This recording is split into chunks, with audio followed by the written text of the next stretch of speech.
किरदार की होना चाहिए मर्द हया तुसी कह दी होर की होना चाहिए? ਵੇਖੋ ਮੇਰੀ ਗੱਲ ਸੁਣੋ, ਸਭ ਤੋਂ ਪਹਿਲਾਂ ਜਿੱਥੇ ਵੀ ਤੁਸੀਂ ਰਹਿ ਰਹੇ ਹੋ, ਆਪਣੇ ਪਿੰਡ 'ਚ ਰਹਿ ਰਹੇ ਹੋ, ਆਪਣੇ ਸ਼ਹਿਰ 'ਚ ਗਲੀ ਮਹੱਲਾ, ਸਭ ਤੋਂ ਪਹਿਲਾਂ ਜਿਹੜਾ ਮਰਦ ਹੁੰਦਾ ਨਾ ਉਹਦੀ ਨਾ ਉਸ ਮਾਸ਼ਰੇ ਦੇ ਵਿੱਚ ਨਾ ਇੱਕ ਇੱਜ਼ਤ ਰਿਸਪੈਕਟ ਹੁੰਦੀ ਹੈ। ਇਹ ਮਰਦ ਦੀ ਹੁੰਦੀ, ਚਵਲਾਂ ਤੇ ਜੂਠਾਂ ਦੀ ਇੱਜ਼ਤ ਰਿਸਪੈਕਟ ਨਹੀਂ ਹੁੰਦੀ। ਉਸ ਮਾਸ਼ਰੇ 'ਚ ਰਹਿ ਰਿਹਾ ਤੇ ਅਗਰ ਤੁਸੀਂ ਸਮਝੋ ਨਾ ਕੋਈ ਬਾਇਜ਼ਤ ਬੰਦਾ, ਇਹਨੂੰ ਅੱਲਾਹ ਤਾਲਾ ਨੇ ਇੱਜ਼ਤ ਦਿੱਤੀ ਹੈ, ਤਾਂ ਸਮਝੋ ਉਹਦੇ ਵਿੱਚ ਕੁਛ ਗੱਲ ਹੈ। ਕਦੀ ਇੰਜ ਵੀ ਹੋਇਆ ਕਿ ਬੀਬੀਆਂ ਵਾਲੇ ਭੈੜੀਆਂ ਨਜ਼ਰਾਂ ਵੇਖਣ ਵਾਲੇ ਬੰਦੇ ਦੀ ਵੀ ਕਦੀ ਇੱਜ਼ਤ ਹੋਈ ਹੈ। ਉਹ ਬੇਹਯਾ ਬੰਦੇ ਹੁੰਦੇ ਨੇ।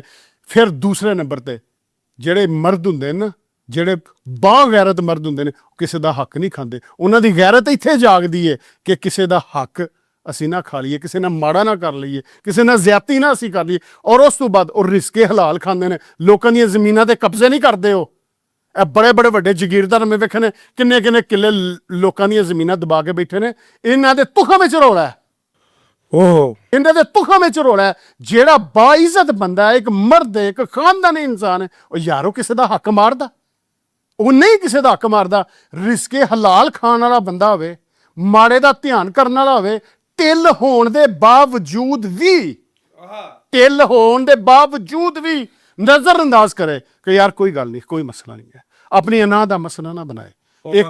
ਬਿਲਕੁਲ ਮਰਦ ਜਿਹੜਾ ਬੰਦਾ ਆਪਣੇ ਆਪ ਤੇ ਕੰਟਰੋਲ ਨਹੀਂ ਨਾ ਕਰ ਸਕਦਾ। ਉਹ ਬੇਲਗਾਮ ਜਿਹੜਾ ਘੋੜਾ ਹੁੰਦਾ ਨਾ, ਕਿੱਡਾ ਵੀ ਸੋਹਣਾ ਘੋੜਾ ਹੋਵੇ ਨਾ, ਜੰਗਲੀ ਘੋੜੇ, ਤੇ ਟਗੇ ਦਾ ਉਹਦਾ ਮੁੱਲ ਨਹੀਂ ਪੈਂਦਾ। ਤੇ ਜਿਹੜਾ ਸੁਧਾਰਿਆ ਉਹ ਘੋੜਾ ਨਾ, ਉਹ ਆਮ ਜੀ ਸ਼ਕਲ ਦਾ ਵੀ ਹੋਵੇ ਨਾ, ਤੇ ਉਹ ਕਰੋੜਾਂ 'ਚ ਵੀ ਵਿਕ ਜਾਂਦਾ। ਅਗਲੇ ਦਿਨ ਘੋੜੇ ਇੱਕ ਦਿਨ ਨਿਲਾਮੀ ਲੱਗੀ ਹੈ, ਉਹ ਮੇਰਾ ਖਿਆਲ ਪਤਾ ਨਹੀਂ, ਮੈਨੂੰ ਤੇ ਉਹਨੇ ਗਿਣਤੀ ਵੀ ਨਹੀਂ ਆਉਂਦੀ ਜਿੰਨਾ ਉਹ ਮਹਿੰਗਾ ਨਿਲਾਮ ਹੋ ਗਿਆ ਘੋੜਾ ਬਾਹਰ ਦੇ ਕਿਸੇ ਮੁਲਕ ਦੇ ਵਿੱਚ। ਅਰਬਾਂ 'ਚ ਨਿਲਾਮ ਹੋਇਆ। ਉਹ ਕੀ ਵਜ੍ਹਾ ਹੈ? ਉਹਨੂੰ ਸੁਧਾਰਿਆ ਗਿਆ ਹੈ। ਉਹ ਕੋਈ ਅਸਮਾਨਾਂ ਤੋਂ ਵੱਖਰਾ ਨਹੀਂ ਸੀ ਆ ਗਿਆ, ਉਹਦੀ ਤਰਬੀਅਤ ਕੀਤੀ ਗਈ ਹੈ।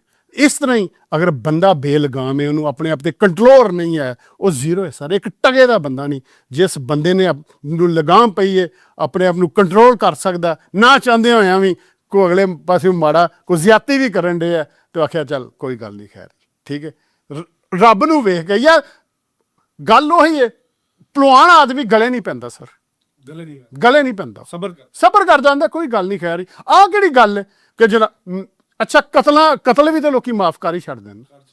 ਕਤਲ ਮਾਫ ਨਹੀਂ ਹੁੰਦੇ ਤੇ ਕੀ ਉਹ ਤੁਹਾਡੀ ਸਿਰ ਬੁਜ਼ਦਿਲ ਹੁੰਦਾ ਬੰਦਾ? ਨਹੀਂ, ਉਹ ਵੱਡਾ ਦਲੇਰ ਹੁੰਦਾ। ਮੈਂ ਕਹਿੰਦਾ ਖੁਦਾ ਦੀ ਕਸਮ ਹੈ, ਉਸ ਤੋਂ ਵੱਡਾ ਦਲੇਰ ਬੰਦਾ ਕੋਈ ਨਹੀਂ ਹੁੰਦਾ, ਜਿਹੜਾ ਰੱਬ ਦੀ ਰਜ਼ਾ ਵਾਸਤੇ ਕਿ ਅਗਰ ਤੂੰ ਮਾਫ ਕਰੇਗਾ ਆਪਣੇ ਭਰਾ ਦਾ ਕਤਲ, ਤੇ ਤੈਨੂੰ ਦੁਨੀਆ ਤੇ ਵੀ ਇੱਜ਼ਤਾਂ ਨੇ ਔਰ ਆਖਰਤ ਦੇ ਵਿੱਚ ਤੇ ਤੇਰਾ ਠਿਕਾਣਾ ਜਿਹੜਾ ਹੈ ਹੀ ਆ। ਔਰ ਮੈਂ ਆਪਣੀ ਅੱਖਾਂ ਨਾਲ ਵੇਖੇ ਨੇ ਜਿਨ੍ਹਾਂ ਭਰਾਵਾਂ ਦੇ ਕਤਲ ਮਾਫ ਕੀਤੇ ਨੇ। ਖੁਦਾ ਦੀ ਕਸਮ ਹੈ, ਅੱਜ ਉਹ 7ਵੇਂ ਅਸਮਾਨ ਤੇ ਬੈਠੇ ਨੇ, ਰਿਜ਼ਕ ਨੂੰ ਇੱਜ਼ਤ ਨੂੰ। ਉਹ ਜਿਨ੍ਹਾਂ ਮਾਰੇ ਆ ਉਹ ਜ਼ਮੀਨ ਦੇ ਅੰਦਰ ਲੰਘੇ ਨੇ। ਮੈਂ ਕੋਲ ਮਿਸਾਲਾਂ ਨੇ ਇੰਜ ਦੀਆਂ, ਤੇ ਲਿਹਾਜ਼ਾ ਖੁਦਾ ਵਾਸਤੇ ਮੇਰੇ ਕੋਲ ਇਹੀ ਗੱਲ ਹੈ, ਮੈਂ ਇੱਥੇ ਉਹੀ ਜੱਟਾਂ ਵਾਲੀ ਅਨਪੜ੍ਹ ਜੱਟਾਂ ਵਾਲੀ ਗੱਲ ਨਹੀਂ ਕਰਨੀ ਕਿ ਜਿਹੜਾ ਕੋਈ ਮਾਰਦੇ ਆ ਤੁਸੀਂ ਵੀ ਮਾਰਦੇ ਹੋ, 10 ਮਾਰਦੇ ਹੋ। ਦੇ ਸਾਡੇ ਖਾਨਦਾਨਾਂ 'ਚ ਬੜੇ ਬੜੇ ਮਰੇ ਨੇ, 100 ਬੰਦਾ ਦੁਸ਼ਮਣੀਆਂ 'ਚ ਮਰੇ ਹੈ ਸਰ। ਐਡਾ ਸੂਰਮਾ ਜ਼ਾਇਆ ਮੇਰੇ ਖੁਦਾ ਦੀ ਕਸਮੇ ਕੱਖ ਵੀ ਨਹੀਂ ਲੱਭਾ। ਜ਼ਮੀਨਾਂ ਬਰਬਾਦ ਪਈਆਂ ਨੇ, ਜਿਨ੍ਹਾਂ ਪਿੱਛੇ ਲੜਾਈਆਂ ਹੋਈਆਂ ਨੇ, ਵਿਹਲੀਆਂ ਪਈਆਂ ਨੇ, ਲੋਕੀ ਡੰਗਰ ਚਾਰਦੇ ਫਿਰਦੇ ਨੇ। 100 ਬੰਦਾ ਮਰਿਆ ਯਾਰ। ਇੱਕ ਜ਼ਿੰਦਗੀ ਯਾਰ, ਕੋਈ ਗੱਲ ਕਰਨ ਵਾਲੀ,